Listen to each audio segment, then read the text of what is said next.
বন্ধুরা, আমি আজকে আবার একটা নতুন ভিডিও নিয়ে এসেছি। আজকে আমার নতুন রেসিপি হচ্ছে Italian prawn with mushroom paper sauce. এটা আমি এখন বানাবো, কিভাবে বানাতে হয় আমি দেখিয়ে দেবো। বন্ধুরা দেখেন, আমি এখানে প্রন নিয়ে নিয়েছি। আমি প্রনটাকে আগে একটু সয়া সস, একটু চিকেন পাউডার, ইভেন একটু নমক দিয়ে সুন্দরভাবে এটা মাখিয়ে রেখেছি। সেই সাথে আমি এর সাথে কি ইনগ্রেডিয়েন্টস দিব, কি সসটা দিব সেটা আমি দেখাই দেবো। এখন দেখেন, আমি এখানে mushroom, even regular yellow capsicum কেটে নিয়েছি।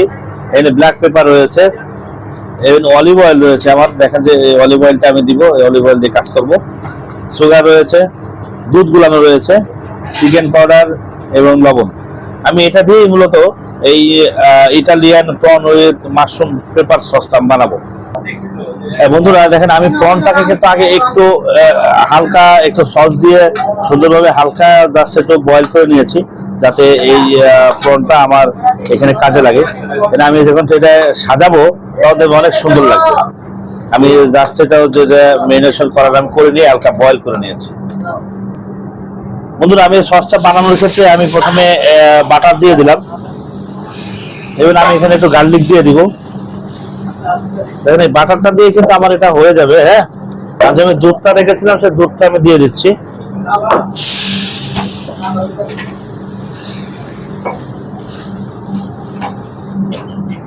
এবার আমার যে মাশরুম ছিল কাটা, আমি সেগুলো দিয়ে দিলাম।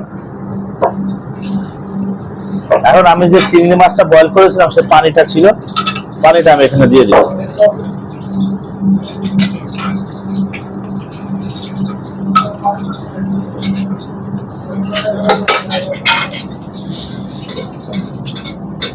এবং চুলার আঁচ কিন্তু আপনি একটু কমে রাখবেন, যাতে আশেপাশে না লাগে। আমার যে স্পাইসিটা দেওয়ার দরকার সেটা আমি দেবো। স্বাদ মতো লবণ, এবার একটু চিকেন পাউডার, একটু সুগার, ইভেন একটু হোয়াইট পেপার। সেই সাথে এনে ব্ল্যাক পেপারটা দিয়ে দেব।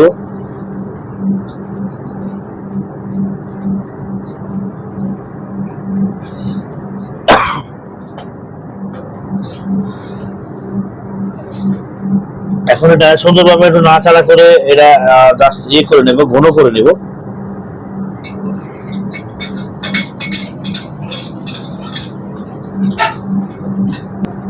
দেখেন বন্ধুরা, আমার কিন্তু এই যে মাশরুম পেপার সস সেটা আমার বানানো হয়ে গেছে।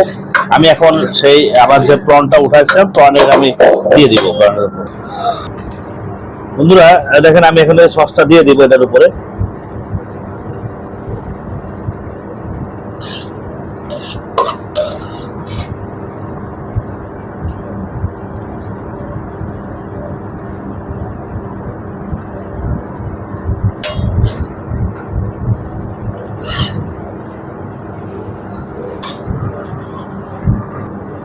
বন্ধুরা দেখেন, আমার এখন যে ইটালিয়ান স্টাইলের যে prawn with mushroom sauce black pepper দিলাম সেটা আমার তৈরি হয়ে গেছে।